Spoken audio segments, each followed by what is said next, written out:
कौन कहता है कि आसमां में सुराख नहीं होता, एक पत्थर तो तबीयत से उछालो यारो।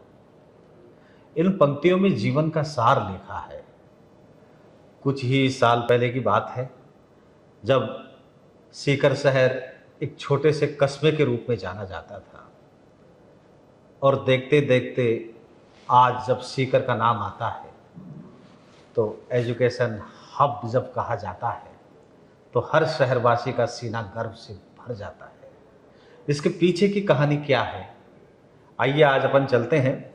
ये है सीरीज है श्री कल्याण महाविद्यालय के पुरातन उन छात्रों की जिन्होंने अपने दम पर, अपने अनुभवों से ये पूरे शहर को बदल दिया और आज लोगों की मानसिकता को बदलते हुए ये साबित करके दिखा दिया कि अगर आपको कुछ करना है तो आपको पढ़ना पड़ेगा। जी हाँ, मैं बात करने जा रहा हूँ श्री कल्याण महाविद्यालय के पुरातन छात्रों में। आज हमारे बीच हैं शहर के एक ऐसे नामचीन जिन्होंने शहर की तब्दीली में अगर कोई अव्वल नाम आता है तो वो है इंजीनियर श्रवण चौधरी का। जी नमस्कार। नमस्कार भाई। श्रवण जी, ये एक सीरीज चला रखी है और इसमें ये है कि अपनों के बीच अपनी बातें, एक मुलाकात जरूरी है। हाँ, मैं देख रहा हूँ सारी। जी शुक्रिया। वैसे तो आपके पास समय नहीं मिलता, लेकिन आप समय निकाल लें। समय अपनों के लिए हमेशा होता आदमी के पास। ये देखिए, ये बड़ी बात है। अब भाई हितेश का वीडियो हो, सिंधी जी का वीडियो हो, सुंडा जी का वीडियो हो, वो ना देखें यार, इतने व्यस्त अभी किस काम की। सही बात है, सही।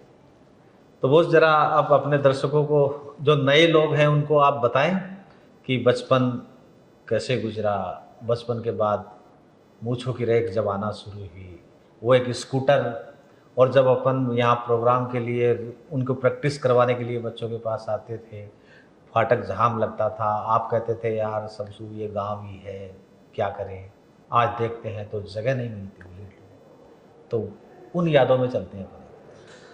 बिल्कुल, नमस्कार और आपका धन्यवाद शमशू भाई कि आपने आपके व्लॉग के माध्यम से, वीडियो के माध्यम से मुझे मेरे अपने पुराने अपनों से बात करने का मौका दिया। मैं बात करता हूँ, मैं फतेहपुर से स्कूलिंग करके सीकर आया और पीईटी की तैयारी करने के लिए मैंने यहाँ एडमिशन लिया फर्स्ट ईयर में एसके कॉलेज में, और यहाँ ट्यूशन स्टार्ट की थी पढ़ने के लिए। आर्य साहब के पास, जेडी सैनी साहब के पास, भागचंदन जी के पास, मैथ में एसआर सैनी जी के पास। तब मेरा घर, जहाँ मेरा मूल घर है, तब इस घर, ये गली में 2 या 3 घर हुआ करते थे। और फाटक के इधर सच बात है कि शाम को 6:30 बजे के बाद कोई आना पसंद नहीं करता था, क्योंकि जंगल तो नहीं कह सकते लेकिन सुनसान सा रहता था। फिर मैंने यहाँ ट्यूशन पढ़ के एग्ज़ाम दिया पीईटी का, और साथ में फर्स्ट ईयर में एडमिशन भी था इसके कॉलेज में। तो सिलेक्शन हुआ। सिलेक्शन के बाद मैं कोटा गया इंजीनियरिंग करने के लिए। कोटा में जब मैं डिग्री कर रहा था, मेरा 90 में एडमिशन हुआ था, 1990 में। उसी दौरान 91 में मेरी शादी हो गई थी। तो मेरी ससुराल के पड़ोस में मेरे, जिनको आज पीछे आप फोटो देख रहे हैं, गुरुजी का बाबा कहते हैं लोग, उनके संपर्क में आया। सेकेंड ईयर आ गया था मेरा इंजीनियरिंग का। उस समय कोटा में कोचिंग की शुरुआत सी हुई थी। तो मेरे गुरुजी ने मुझे कहा कि आपका बृहस्पति मजबूत है तो आपको शिक्षा में कुछ करना चाहिए। अब वो पता नहीं बात कहाँ से क्लिक हुई, वो बात क्लिक हुई। फिर मैं कोटा से, मेरे दिमाग में आइडिया था कि मुझे सीकर जाके कोचिंग स्टार्ट करना। मुझे एक डेट याद है, 21 जनवरी 1996 को मैं कॉलेज से पास आउट हुआ था, और 31 जनवरी 96 को मैंने कोचिंग लॉन्च की। 10 दिन का वेट इसलिए किया कि मेरा बड़ा बेटा साहिल जो है, वो मेरे बेटा हो गया कॉलेज लाइफ में। आप खूब खिलाया उसको बचपन में, जब आप आते थे रिहर्सल पे। उसका सेकंड बर्थडे था। तो हो सकता है आज शमशू भाई बात थोड़ी बड़ी लगे बोलने में, या लगे यार ये बोलना सीखे, मेरा सपना हमेशा रहे। मैंने कहा इसके बर्थडे पे कोचिंग शुरू करेंगे। कोचिंग होगा, बड़ा संस्था होगा, बड़ा सिस्टम होगा, तो कोचिंग के बर्थडे के साथ साथ बेटे का बर्थडे बनता जाएगा। तो साहिल 31 जनवरी का उसका बर्थडे, तो 31 जनवरी 96 को साहिल का तो सेकंड जन्मदिन था, और कोचिंग की नींव लगाई थी हमने। बस एक दर्द था यार शमशू, मतलब सीकर को शहर मत मानना, महानगर अलग है।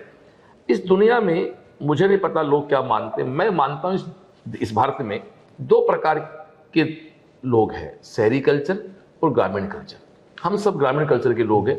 यहाँ पे मैं परिभाषित कर दूं ग्रामीण कल्चर। ग्रामीण कल्चर का मतलब है पराये के दुख को भी दुख समझे। जी। और शहरी कल्चर में पड़ोस में डेथ भी हो जाए तो कहते हैं अपना क्या वास्ता। माफी चाहता हूं, मैं किसी पे कटाक्ष नहीं कर रहा, ये मेरी परिभाषाएं हैं। तो जब मैं कोटा था तो वहां मेरे जैसे गांव के बच्चे जाते हैं तो उनको लोग ये मानते सेकंड पायदान के लोग हैं। और कोटा की कुछ कोचिंग वालों से मेरी दोस्ती तो नहीं कह जान पहचान थी। मैंने कहा सीकर यार कोचिंग स्टार्ट करूंगा। तो कहते थे सीकर में कुछ नहीं। तो मैं कहा एक दिन मैं आप सबको सीकर लेके जाऊंगा। और आज आप सबकी ब्रांच आप पता सीकर है। और 96 में मैंने कोचिंग स्टार्ट किया। उस पर एक दीवार पे लाइन लिखी थी, आप उसके साक्षी हो, आप हर फंक्शन में आते थे कल्चर प्रोग्राम में, कि सीएलसी का सपना हर गांव से डॉक्टर बने, इंजीनियर बने अपना। और वो डायलॉग आज भी, आज ये 5 स्टार जैसा एक ऑफिस है बट कोटेशन आज ही वही है। और मैं एक बात कह सकता हूँ समझू कि जिंदगी में मैंने अर्थ में क्या कमाया क्या नहीं कमाया वो एक दिगर बात है। मैं कह सकता हूँ कि मैंने मेरे बचपन के किसी दोस्त को नहीं खोया, उसमें आप भी एक हैं। बिल्कुल। आज हमारी 1990 से दोस्ती है। मेरे माँ बाप को मुझ पर प्राउड है, मेरे अपने रिलेटिव्स उनको मुझ पर प्राउड है, और मेरे बचपन के दोस्तों को मुझ पर प्राउड है। इसलिए मैं मानता हूँ कि मैंने बहुत कुछ पाया है। तो मैं एक ही बात करना चाहूँगा यूथ से, जो न्यू स्ट्रगलर से, कि आप आसमान छूने का सपना रखो लेकिन जमीन मत छोड़ो। यदि मैं आज एक दिल्ली में किसी कॉर्पोरेट के एमडी से दोस्ती कर लूँ और शमसू से बात नहीं करूँ तो शायद भाई इंसान नहीं हूँ मैं। मेरे पास शमसू भी होना चाहिए तो ठीक है, मेरा बिजनेस है तो दिल्ली में मुझे किसी दोस्ती करनी पड़ सकती है, वो भी होनी चाहिए दिल्ली मतलब एक बड़े आदमी से। और यही प्लस पॉइंट यार, मैं तो सौभाग्य मानता हूँ कि हम तो शुरू से जुड़े हुए हैं। हम जब इंस्टीट्यूट के कल्चर प्रोग्राम करते थे तो शमसू जी और हमारे महामहिम हितेश जी, उनको महामहिम वकील साहब, बिल्कुल वकील साहब, वकील साहब आपकी भाषा में। वो आपको याद है वो जब एक बार वकील साहब आपने 1 या 2 साल ही हुई थी, अपने 2-3 कमरे थे वहाँ पे, और जब आपने बोला यार शमसू इनको तैयार करा तो हितेश जी मेरे पास आए। तो बोला यार वो बिल्खीवाल कोचिंग का एक प्रोग्राम आपका वो सरवण जी ने देखा और वो उन्होंने कहा कि शमसू को तो लाओ ही किसी भी कीमत पे। तो बोला, मैंने कहा मैं थोड़ा मुंह वगैरह धो लूँ चलेंगे? तो बोला नहीं नहीं, मैंने कहा थोड़ा अल्पार वगैरह। बोला नहीं, बॉस के वहीं, उस समय बॉस उस समय भी बॉस नाम शुरू से पड़ा हुआ है। बोला बॉस के वहीं अपन बसीट देंगे नाश्ते की। और समोसे मिलन से तुरंत मतलब वो साथ ही लेके के आए थे और वो गीत की तैयारी करवा रहे थे कि हम होंगे कामयाब, वो वाला गीत। वो और एक वो गीत हमने बहुत अच्छा तैयार किया था, एक फिल्म है ना कि वी लव यू सर, याद करो। हाँ। हमने वेव 2000 का फंक्शन किया था, उसमें वो उस गीत को बिल्कुल तैयार करा था। एक याद हो उस समय स्टेज पे वो ड्रम लाए थे, वो जाकिर भाई ने बजाया था। जाकिर भाई आज भी अच्छा, जाकिर वो नया लाया ही था। तो हालांकि उसको ज्यादा नहीं आता था, लेकिन वो सीकर में तो वो चीज बड़ी थी यार, नई सी थी उस समय। मैं कहता यदि उसने आवाज भी की है ना तो भी वो बच्चों को सबको लोगों को यूं लगा कि जैसे वो ऑर्केस्ट्रा है, और वो जमाने था भी वो ऑर्केस्ट्रा था भी। मैं एक बात कह सकता हूँ कि जो आदमी संगीत को प्यार करता है ना वो अच्छा इंसान भी होता है, अच्छा दोस्त भी होता है, जैसे आप हैं। आहा, क्या बात है। हम सब वो लोग ये हैं। क्या इनके बॉस की ये जो ताप गोई है, अक्सर क्या सने के साथ लताओं को इस तरह से लपेट लेते हैं शब्दों के मालाओं में कि आदमी भाव विभोर हो जाता है। मैं आपको बता दूं बॉस, आपसे बहुत कुछ सीखा है। आपने साबित करने का जज्बा, आपने एक बार जो संकल्प साध लिया उस पर डटे रहने का, आपने इस गांव को शहर में तब्दील कर दिया। आज भले ही कोई प्रमाण ले बॉस, लेकिन मैं दावे के साथ कह सकता हूं कि आज एजुकेशन हब के नाम से अगर ये पिपराड़ी रोड जानी जाती है इसमें जब तो उसमें आपका योगदान बिल्कुल, इसमें थोड़ी मेरी खुद की तारीफ है, मुझे नहीं करनी चाहिए, पर मैं यूथ से कहना चाहता हूं कि सफलता का पैमाना क्या होता है। मैं आज के 3 दिन पहले जालोर में एक फंक्शन करने गया हुआ था। तो रात को हम किसी रुके रिसोर्ट में, सुबह वहाँ कुछ गुजरात साइड के किसी सीड कंपनी के बड़े अधिकारी बैठे हुए थे। तो वो हमारी बातों से बात शुरू हो गई। तो उनका आप क्या करते हो? तो मैंने कहा मैं तो कुछ नहीं करता, मेरे साथ शिवपाल था। उन्होंने कहा कि आप अपना मोबाइल खोलें और उसमें सीकर बॉस यूट्यूब पे सर्च कर लो। आप यूट्यूब पे जो वीडियो देख रहे हैं ना, सीकर बॉस डाल दो, सीएलसी नहीं, सीकर बॉस डाल दो, मेरी वीडियो आ जाएंगे। वो शायद मेरी सबसे बड़ी धरोहर है, मेरी सबसे बड़ी पूंजी है। आप नेक इंसान हैं। सबसे बड़ी बात, दूसरे के दुख में आप अग्रणी भूमिका रखते हैं और ये बड़ी बात है आप में। देखिए, नाम होना, पैसा होना ये अलग बात है, लेकिन इंसानियत होना ये बड़ी बात है। हालांकि आपका जो कोमल मन है, आप सबको एक समान दृष्टि से देखते हैं और अपनों को गले लगा के चलते हैं, जमीन से उठे हुए हैं। आज हम श्री कल्याण महाविद्यालय के पुरातन छात्रों की ये सीरीज चला रखी है और इसमें मुझे तो बड़ी खुशी हो रही है बॉस, क्योंकि ये जो पल है ये अब कैमरे में कैद होंगे सही। और ये हमेशा के लिए रहेंगे। मुझे याद है जब आप एक स्कूटर लेके एक दिन आए थे, वो भाभी जी की तबीयत खराब थी, गोवर्धन भाई साहब की दुकान के पास रुके थे, वहाँ से कुछ दवाइयाँ ली थी और मासूम सा चेहरा, जैसे कि सनी देओल की तरह कितने खूबसूरत लग रहे थे, बेताब वाला सनी देओल उस समय, और देखते देखते आज ये चांद भी आधा निकला है। हालांकि ये पैसे की निशानी मानी जाती है लेकिन समय है, वो रुकता नहीं। मैं एक बात कहना चाहूँगा, गोवर्धन ख्यालिया शिवपाल के बड़े भाई, उनका नाम कोट किया, मुझे मतलब उसी बात को फिर कोट करना चाहूँगा कि आदमी, देखो कुछ लोग परिस्थितियों में रोल होते हैं। हाँ। वो मुझे आज भी सीन याद है कि मिसेज की थोड़ी स्वास्थ्य वाइज प्रॉब्लम थी, तो मेरे पास तो 50 रुपए थे। मेरे पास 2 ऑप्शन थे कि मैं इसको प्राइवेट दिखाऊं, डॉक्टर नेहरा जी हुआ करते थे। हाँ। गायनिक में बहुत अच्छे थे, तो उनको दिखाऊं तो वो मेरे 30 रुपए लेंगे, तो मेरे पास पैसे नहीं हुए पेट्रोल के, तो पेट्रोल डलवाए तो दिखाए एसके हॉस्पिटल में। हाँ। तो सरकारी हॉस्पिटल दिखाना थोड़ा सा यूं यार लग रहा है कि यार सरकारी हॉस्पिटल, माफी चाहता हूँ, कोई बुराई नहीं करे यार, प्राइवेट दिखाए एक होता आदमी में। और तो मेरा फ्रेंड है, मित्र है मेरा, वैसे मेरा साड़ा है क्योंकि वो ख्यालिया है, मिसेज की चाचा का लड़का है परिवार में। तो गोवर्धन टेलीफोन थे ही उस समय, मैं गोवर्धन के पास गया तो गोवर्धन ने कहा मैं दिखाता। तो मुझे आज भी याद है कि मेरा स्वीटी का ये फैसला हुआ कि भाई अपना सरकारी हॉस्पिटल दिखाएंगे, क्योंकि हमें कोचिंग की कंपेनिंग के लिए स्कूटर का पेट्रोल जरूरी है, तो हम वहां से स्टार्ट हुए हैं। तो आज की पीढ़ी इस बात को नहीं समझ सकती। इस पर एक बात याद आती है, मैं समझो एक दिन, मुझे आज भी याद है, मैं जयपुर में गाड़ी में आ रहा था, अजमेर बाईपास पे एफएम बज रहा था, तो वो संगीतकार कौन थे, गीतकार का नाम तो ध्यान नहीं पड़ी, वो गीतकार आप खुद ढूंढे, जो गाना ना ये देश है वीर जवानों का अलबेलों का, उसके गीतकार थे। तो एक एंकर जो लड़की उससे उनसे पूछी कि सर आपके गीत आज ही बजते हैं, दादा की शादी हुई तो गाना बजेगा, आज मेरी यार की शादी है, बाप की शादी में बजा, बेटे की शादी, रिमिक्स हो गया, गाना वही है। तो कैसा ऐसा क्या आपके गानों में कि 50 साल बाद सुन जाता, आजकल तो गाना आता गाई। तो उन्होंने एक बड़ी प्यारी बात कही कि पहले जब कोई हमारी बहन बेटी महिला माँ बनती थी तो वो डिलीवरी का पेन बर्दाश्त करती थी, आजकल थोड़ा पेन होते ही सिजरीन कर दो, तो बोले आज के गाने पेनलेस डिलीवरी है, मतलब उसमें पेन होता ही नहीं है, और हमारे गानों में पेन होता था। इसलिए जिंदगी में जब पेन लोगे ना तो जिंदगी आप समझ में आएगी। तो मुझे बात आज भी याद है कि आज की दोस्ती भी पेनलेस है, दोस्त दूसरा मिल गया लोग स्विच ओवर कर लेते हैं। अब तो वो स्थिति है कि तू नहीं तो और सही, और नहीं तो और कहीं। और हम उन दोस्तों में से हैं कि रूठ जाए तो गाने की लाइन आती है कि कयामत से कम यार ये गम नहीं, मैं और तू रह गए हम नहीं। हम तो हम वाले दोस्त हैं। बिल्कुल। तो दोस्तों अभी आप सुन रहे हैं सरवण चौधरी को, और इंजीनियर साहब दिल के बहुत ही मोम हैं, अंदर से बहुत कोमल हैं। और आपको शायद ये भी जानकारी मैं दे दूं कि इस समय जब मैं इनके पास आया हूँ, ये अभी एक सेमिनार से डायरेक्ट बच्चों के बीच से निकल के ये रिजल्ट आया था कल, नीट उसकी वीडियो कर रहा था मैं। तो ये इतनी मेहनत करते हैं, इतनी मेहनत करते हैं। और एक ज़माना वो भी था जब कोई फिल्म का सीन देख लेते थे तो बॉस के दिमाग में वही बातें चलती थी। जैसे कि मैंने बताया कि पवन जी भंवरिया साहब जो लेक्चरार हैं, वो बोलते थे कि मैं जब कोई फिल्म देख के आता हूँ तो घर पे कांच देख के, एक दिन मैं बोल रहा था कि बाप का, दादा का, भाई का, चाचा का, सबका बदला लेगा रे तेरा पवन। तो वही स्थिति है, यानी कि जज्बा इतना भयंकर अपने दिल में रखते थे कि, और गाने की। अच्छा बॉस ये बताओ, ये सबसे पहले ये बात किसने बताई आपको कि आप बहुत अच्छा गाते हैं?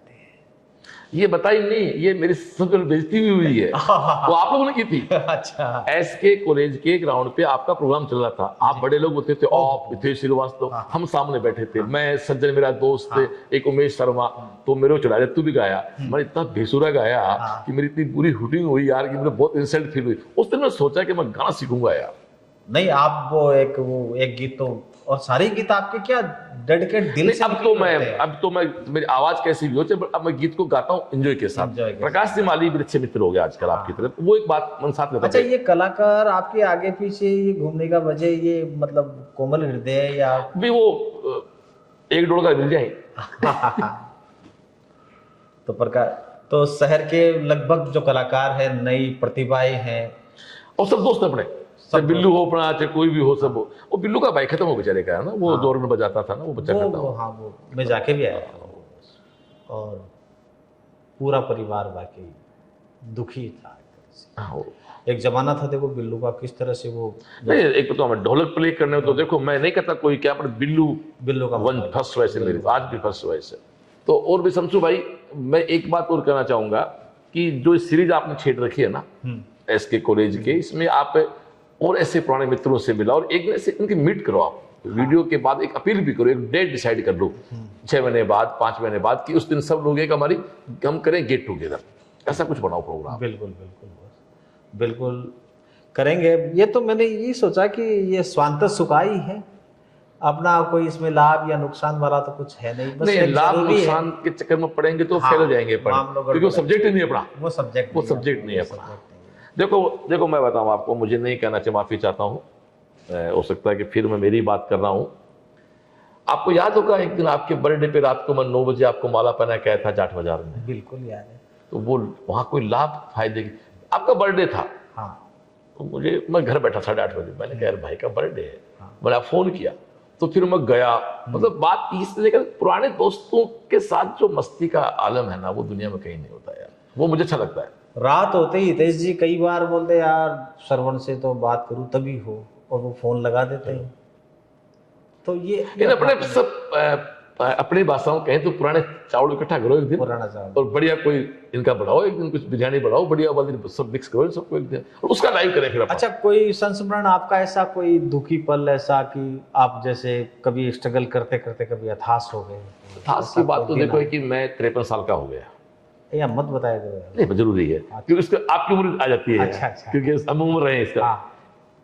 मेरा ऐसा मानना है कि हर 8-10 साल बाद आदमी की लाइफ में स्ट्रगल आता है, मेरे तो आया भाई, हर 8-10 साल बाद ऐसा सीन आया शमशू भाई कि लोगों ने कहा कि अब श्रवण चौधरी का फिनिश हो गया, पर मैं, मेरे नाथ जी और बाबा के प्रति मेरी प्रगाढ़ आस्था है, बालाजी का भक्त हूँ, माता रानी का भक्त हूँ, और मैं फिर निखर के आया। हर 10 साल बाद ऐसा कोई सीन आता गया, मैं निखरता गया, और सीन आता गया, मैं निखरता गया। इस साल मैं CLC की बात करूं तो इस साल CLC पिछले साल से 4 गुना हो गई। 2024 का एक अलग रिजल्ट आया, अलग मोमेंटम आया, तो ये सब चीजें आनी भी चाहिए।